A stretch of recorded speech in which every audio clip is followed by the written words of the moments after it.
Hey everyone, on February 4th, Wong Woods Disc Golf Course in Buda, Texas is hosting a fundraising tournament to help make that course permanent. That means adding permanent baskets and tee boxes and more. And Wong Woods is the official presenting sponsor of the Magic the Gathering unofficial audiobooks podcast, which you are listening to right now. And right now, you can actually see the progress being made on the course by joining the Facebook group of Wong Woods. That's W-O-N-G Way Woods. Also, if you can't make the tournament but would like to help out, or you play disc golf, you can purchase an official custom-stamped Wong Woods mint disc for just $22, and it'll be shipped anywhere in the U.S. Plus, you could land an Unfinity full art land card with that. But that $22 will all go to helping the course get built and finalized. So again, if you are in Texas, you play disc golf, head to Buda on Saturday, February 4th, behind Buck's backyard for the Wong Woods fundraising disc golf tournament. The rest of you disc golfers, head to the Wong Woods Facebook page and get your disc today. You can find a link in the show notes, and you can see the discs on the Patreon or in our Discord. Wong Woods, where the river is imaginary, but the OB is not. Hello, everyone. Welcome back into the Magic the Gathering unofficial audiobooks podcast presented by Wong Woods Disc Golf Course in Buda, Texas. Only one big announcement today, and that's from me, as I couldn't be more excited for what is coming out in the next few weeks. Yes, it is Magic the Gathering related, but also for one of my favorite video games. You see, before I started reading these books, doing this podcast, I was a video game player, played a lot. I would stream, had over 100 subs, climbed my way to the top player lists in a game called Smite. Maybe some of you have played it, but I played it religiously.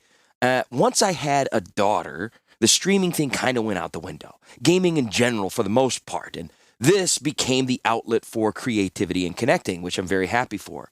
Well, that video game, Smite, is having a crossover event where characters in that game, again, all of whom are based on like legendary gods, will be having a Magic the Gathering event. The way these work is you just play the game, you earn skins and game cosmetics, and the game is free to play. Now, they'll have a paid tier as well, as they always do, but I couldn't be more excited. So it's the smashing together of my two favorite things. It is awesome. So what I'm going to be doing, with the approval of my wife, mind you, is I'm going to be back and streaming this event. Now, it's just a grinding type event where you just play games and hit goals and unlock skins. But for this, I'm going to grind the whole damn thing. I have to. If you're interested in playing, even if you've never played before, download it. You can join me. Or if you want to watch and see what it's all about, I'm going to fire up the old Twitch channel and maybe YouTube, but you can join me. I'll be streaming, likely nightly or 3 times a week for just like 2 or 3 hours.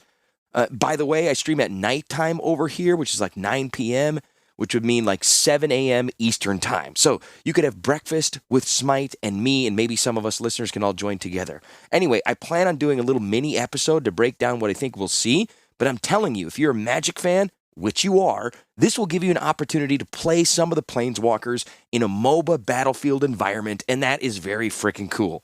My Twitch channel is twitch.tv/BrickBravo. That's BRICK, Brick Bravo. Give me a follow, and starting on the 24th or 25th, I'll be going live. Come hang out. I'll keep the Discord posted too, so join that if you haven't. Link is in the show notes. Also, we gave away 1 Shadowbox Cube this month, so we still have 4 more to go, meaning those patrons who hit $100 US mark in the Patreon will get the Urza and Mishra Friday Night Magic Shadow Cube box. Also, check out the Etsy shop. We're still looking for someone to use our code. Head to the store, etsy.com/shop/apesincapes. Use the code MAGIC, and you get 10% off your order. Okay, folks, I'm excited. We're reading Magic books. We're playing video games. Get the Mountain Dew. I'll bring the Doritos. Let's do this.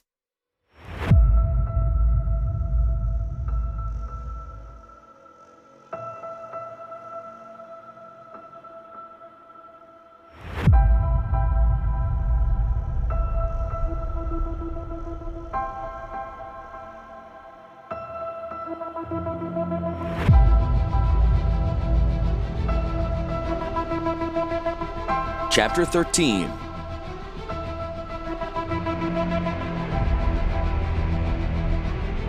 Davol stood on a small rise that he'd shaped up from the mountainside's easy slope of dull tan flowstone. His flying disc rested upon the ground behind him, a black altar guarded by 2 Phyrexian soldiers standing a silent guard. On the horizon, the great volcano that held the stronghold thrust its imperial presence into the chaotic sky. It dwarfed the mountain on which he currently stood and reminded Davol of that which he ruled. A cutting wind sliced through the gaps in his armor, breathing chills against his grayish flesh and billowing his cloak out behind like the leathery wings of a giant bat out of a nightmare. The cold also gripped at his head, squeezing it in an invisible vice, except where the black Phyrexian skullcap armored and protected it even from the elements.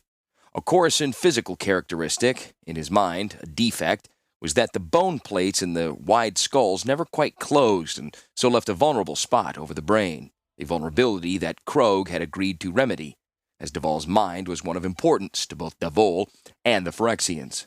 Only one feature to the skullcap bothered him, the small circular indentation high over his forehead. Phyrexians did not adorn their work with art or meaningless design. That indentation had a purpose, which Krogh had not seen fit to pass on, and Davol preferred not to draw attention to by asking. You intend to attempt a transfer? Krogh's voice squealed and cracked behind him.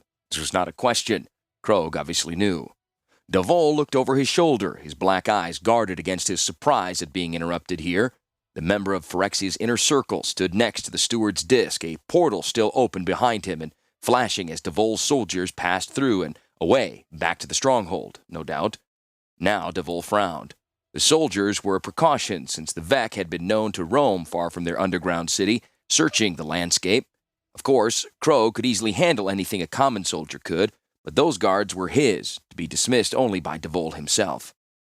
I am considering it, he finally admitted. It would be better if your troops do not see failure.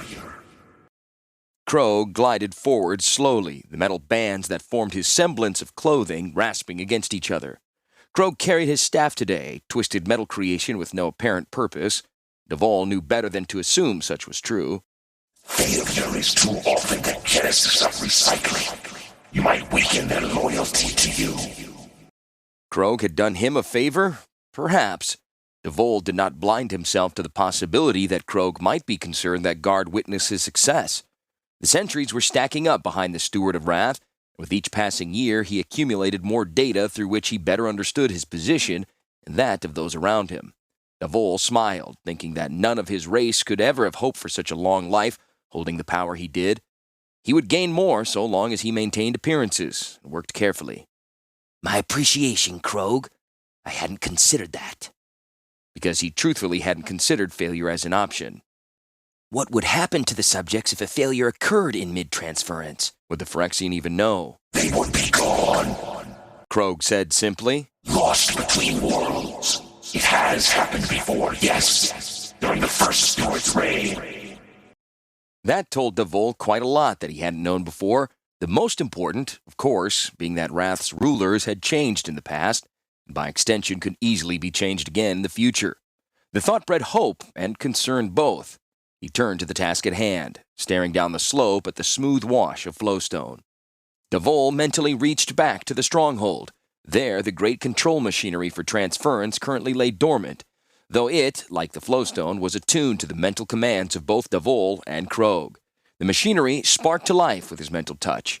When Wrath was complete, ready to provide access to Dominaria and for the armies of Phyrexia, this great machinery would overlay one to the other, the mutable quality of the flowstone, bridging the gap between planes in one final expenditure.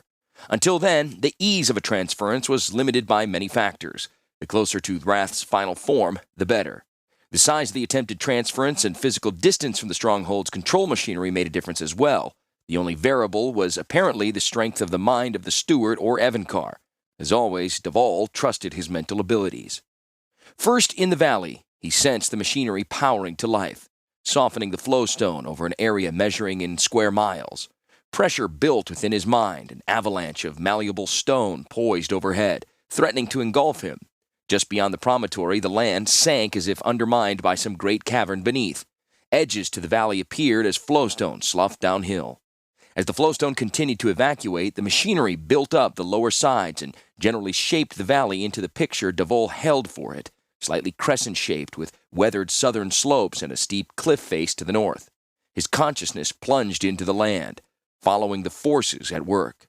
The pressure eased. the incredible raw weight of the flowstone falling away as the valley took its basic form.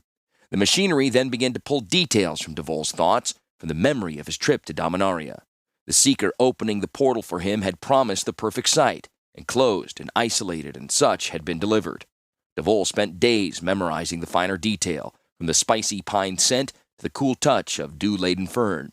Now he transferred that detail to the stronghold's control machinery, and again his mind strained under the weight of his undertaking. Flowstone leapt up in columns and spikes, filling out to become trees and bushes and grass. They stood in frozen relief, a true-to-life forest valley apparently sculpted from simple sandstone. Only, it was not so simple. It was an incredible display of power, both from Devol and from the flowstone itself. The process continued, memory becoming reality in this artificial valley. Now buildings rose up, adding to a renewed mental weight. Never before had Devol felt his mind so completely at work, the machinery simply taking all that it allowed. He saw animals in the forest and people on the streets and walks between buildings. They moved, were alive, and many stared up into the sky, turned suddenly dark. Voices cried, shouted, and screamed. Devol stood on the threshold of worlds and planes, looking between the chaos of the multiverse as the great machinery folded one into the other. The people were aware of wrath, of him, and many fell to the ground out of abject fear for what they could not understand. Several hundred lives, the town residents, were but tiny sparks within his consciousness, their true life carried across the hole he had opened in the void, their sobs and screams of terror piercing the background roll of Wrath's eternal thunderstorm. Their tormented cries distracted Devol, forcing the machinery to pull stronger at his mind. Slowly, Wrath's steward sank to the ground, his hands splayed down against the flowstone promontory as he came to his knees under the stress. Still, he did not take his eyes off the valley. Then the pressure receded, and the forces raised by the machinery brought Devol back from the threshold. The tortured wailing faded. He felt a few small sparks of life evade his final grasp. Some were lost in the chaos between Wrath and Dominaria. It was done. A deer sprang nearby, jumping from verdant valley to the lip of Wrath's unnatural flowstone landscape. It froze in fright, then scrambled back to the safety of trees and undergrowth. Far in the distance, carried to Devol by the final vestiges of his connection with the stronghold's control machinery, came the terrified cries of people, now gazing into an unfamiliar and hostile sky of dark clouds and vivid lightning. These were the newest residents of Wrath. Devol smiled fully. These people would be taken as slaves. Devol planned to accelerate the schedule and bring Wrath closer to the point of final convergence. Then Wrath itself would cross the threshold and merge with Dominaria, bringing with it the armies of Phyrexia. Devol would rule Wrath and open the way for Phyrexia. He saw no other future. Even Krog would admit this now. When he turned back, Krog and the portal were gone. Devol stood alone over his valley, left with his creation. The steward laughed, his harsh voice carried away on the sharp wind. That was fine by him. He felt no desire to share the moment, preferring the solitude of success, his first success, certainly not his last.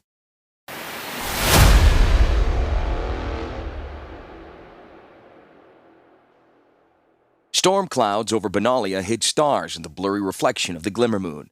The null moon, a hard point of light often mistaken for a bright star, had recently cleared the overcast horizon. Only one being in the Capuchin village of Delat knew the null moon's exact position. No need of direct sight to sense the satellite. Its lips curled back, revealing a feral smile of sharp, gnashing teeth. Thunder crashed, shaking clay tiles and rattling window panes. The blackness that formed inside the small courtyard had little to do with the dark Dominarian night. Pale gray flagstones reflected a cascade of lightning into the most remote corners. The bright wash bathed everything in a preternatural glow for one split second, except the round portal of pitch dark that sat tucked behind a wall of hanging plants. The home of the village magistrate framed three sides of the courtyard, the fourth opening up onto a wrought iron fence with a gate offset on the right-hand side. An engraved metal shield over the gate offered a welcome to those who passed within.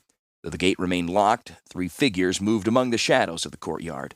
Lightning flashed again, the scar standing out in the dark sky for a long second as violent thunder assailed the earth. Krog already felt at home here. The electrically charged air felt invigorating, reminding the Inner Circle member of Wrath and certain portions of Phyrexia, and something more, a sense pulling at Krog's mind in a way that more closely spoke of home and kindred. He could detect the barest scent of glistening oil, the scent exuded by meat once bathed in the vats.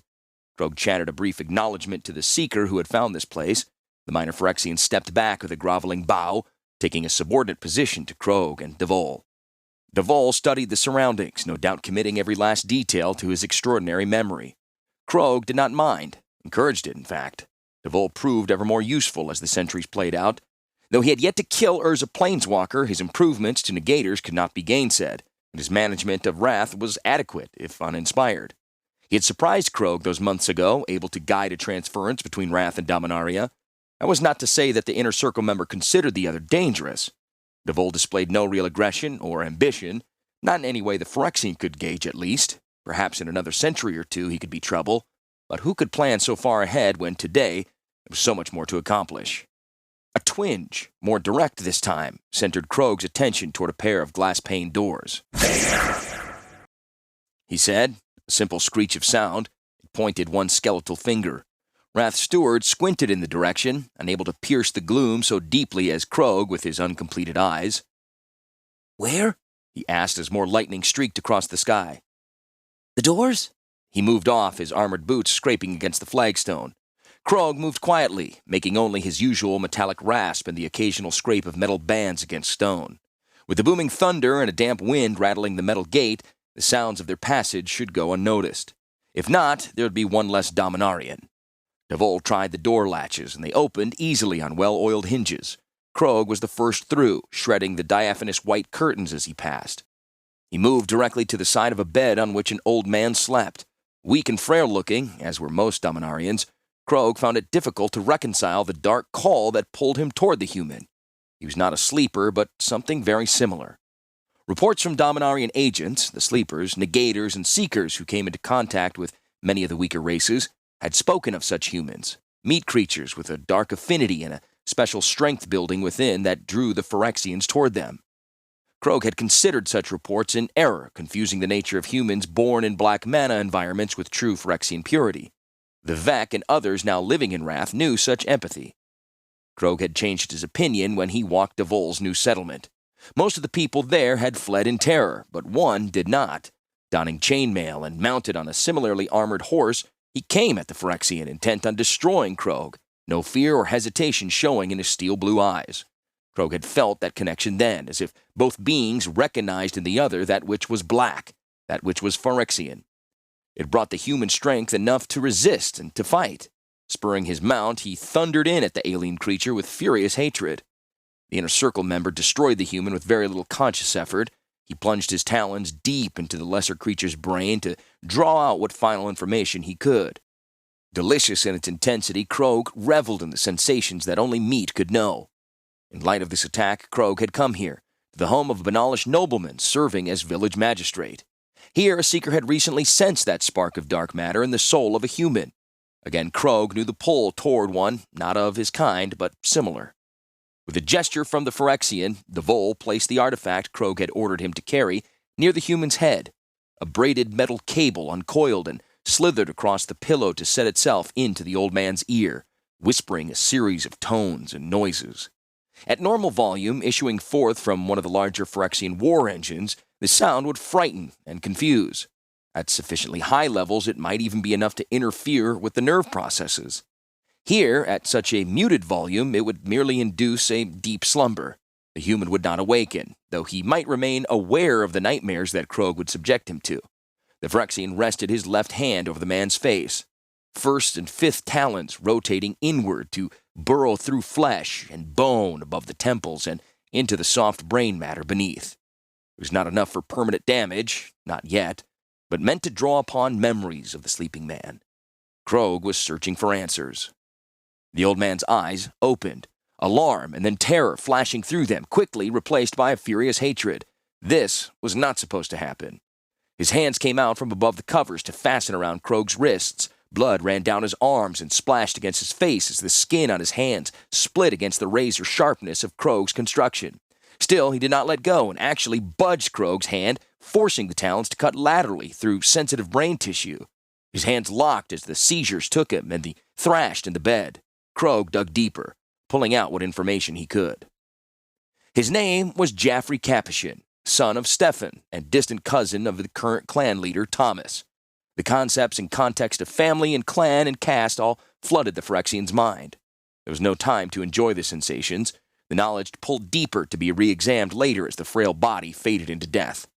Krogh drove inward, cracking bone and squeezing the gray meat for more. He sensed the other's affinity for Phyrexian methods and manners, the reason no doubt he had resisted the artifact. Dim images of years spent in a large clan manor swam at the Phyrexian. He saw brief memories of a battle fought in service to Benalia, an arranged marriage and the birth of 2 children, the death of his wife Myr, and the taking of this assignment to the local village where he dispensed justice and collected taxes for his clan. Krogh withdrew his razored talons, leaving behind a pulped mess of bone fragments, brain, and blood.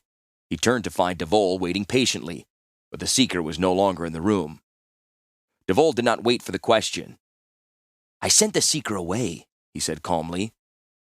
The old man was certainly never supposed to wake up and defy you. I thought it'd be better for the Seeker not to see a failure here.